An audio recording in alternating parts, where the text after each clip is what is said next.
Hello बच्चों, let's read out the question first.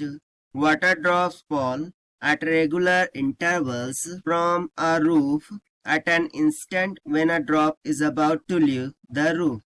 The separation between three successive drops below the roof are in the ratio. So basically यहाँ पर scenario है क्या कि एक roof है, उससे ड्रॉप क्या कर रही है, नीचे फॉल कर रही है. अब एक के बाद एक ऐसे कुल 3 ड्रॉप्स में मान लेता हूँ कि ड्रॉप कर रही है.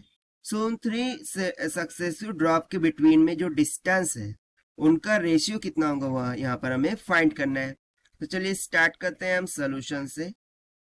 But before off it's let's talk about the key concept which we are going to use here for this question. So जो डिस्प्लेसमेंट इक्वेशन होती है s is equals to that is ut plus 1/2 at square, इसका ही हम use करने वाले हैं. और यदि इनिशियल स्पीड 0 होगी सो ये सिंपली किसकी इक्वल हो जाएंगी, 1/2 ऑफ at के स्क्वायर के. ठीक है, when u will be equals to what, that is 0. ठीक है, तो चलिए स्टार्ट करते हैं हम यहाँ से. तो सबसे पहले सिनारियो को अंडरस्टैंड करेंगे. सो लेट्स सपोज कि कुछ इस तरीके से रूफ है. ठीक है, यहाँ पर ये पहली ड्रॉपलेट हो गई. ठीक है, जो नीचे की जानिब क्या करती है, फॉल करती है. सो डाउनवर्ड डायरेक्शन में फॉल कर रही है, सो ऑब्वियसली इनिशियल स्पीड क्या होगी, u equals to 0. And downward direction में फॉल कर रही है यानी कि एक्सेलरेशन क्या होगा, acceleration due to gravity that is g के इक्वल. ठीक है, इतना कंसेप्ट क्लियर हो गया. नाउ लेट्स सपोज कि 3 सक्सेसिव ड्रॉप्स है.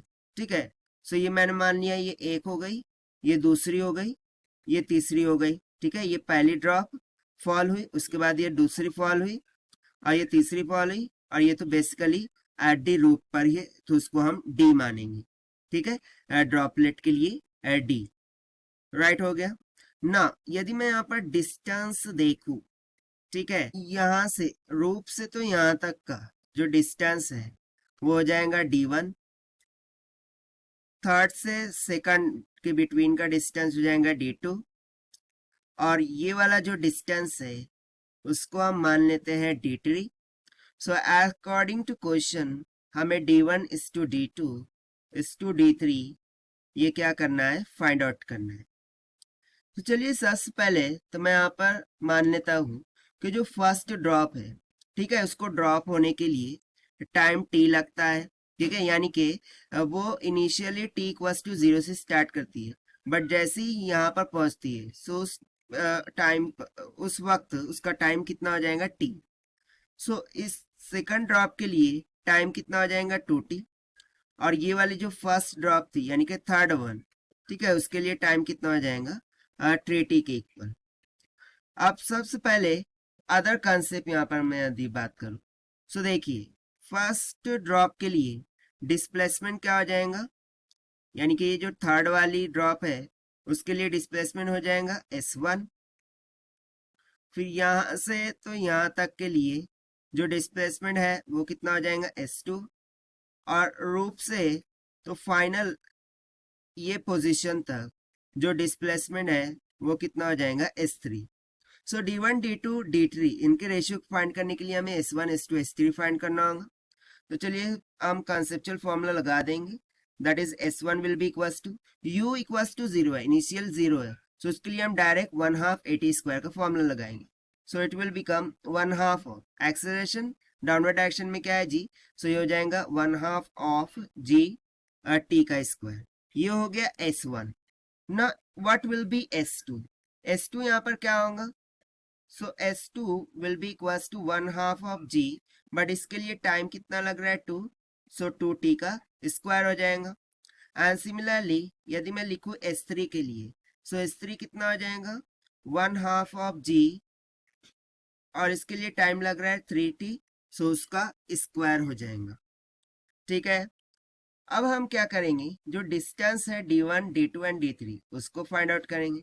सो d1 तो सिंपली s1 की इक्वल ही हो जाएगा and it will be equals to 1/2 of gt का स्क्वायर. उसके बाद यदि मैं d2 कैलकुलेट करूं, सो देखिए d2 क्या है, ठीक है, ये 2 पॉइंट के बिटवीन का डिस्टेंस है. सो बेसिकली वो s2 माइनस s1 के बराबर होगा. S2 क्या आया है 4GT का स्क्वायर बाय 2, सो 4 में से एक चला जाएगा, कितना बच जाएगा 3, सो ये सिंपली आ जाएगा 1/2 ऑफ G3T का स्क्वायर के बराबर, ठीक है। और उसके बाद D3 यदि मैं देखूं, सो D3 क्या आ जाएगा S3 माइनस S2, सो S3 क्या है 3 का स्क्वायर हो जाएगा 9, ठीक है। सो ये हो गया 9T का स्क्वायर और ये हो गया 4T का स्क्वायर, सो 9 में से 4 चला गया, कितना बच जाएगा 5T का स्क्वायर, सो D3 कितना आ जाएगा 1/2 ऑफ G वैसी की वैसी 5 टाइम्स ऑफ T का स्क्वायर। सो सभी के सभी वैल्यूज यहाँ पर आ चुकी है, अब बस हमें सिंपली क्या करना है, रेशियो फाइंड करना है। So here I am writing, so D1 is to D2 is to D3, this will be equals to, so देखिए 1/2 G 1/2 G 1/2 G और T स्क्वायर सभी के सभी क्या होंगे, कैंसिल होंगे। तो चलिए हम यहाँ पर सबसे पहले राइट डाउन कर देते हैं कि 1/2 GT का स्क्वायर इज टू 1/2 3GT का स्क्वायर इज टू 1/2 5GT का स्क्वायर। सो सभी के सभी यहाँ से 1/2 G, ठीक है, क्या हो गया, कैंसिल हो गया, T स्क्वायर भी क्या हो गया, कैंसिल हो गया।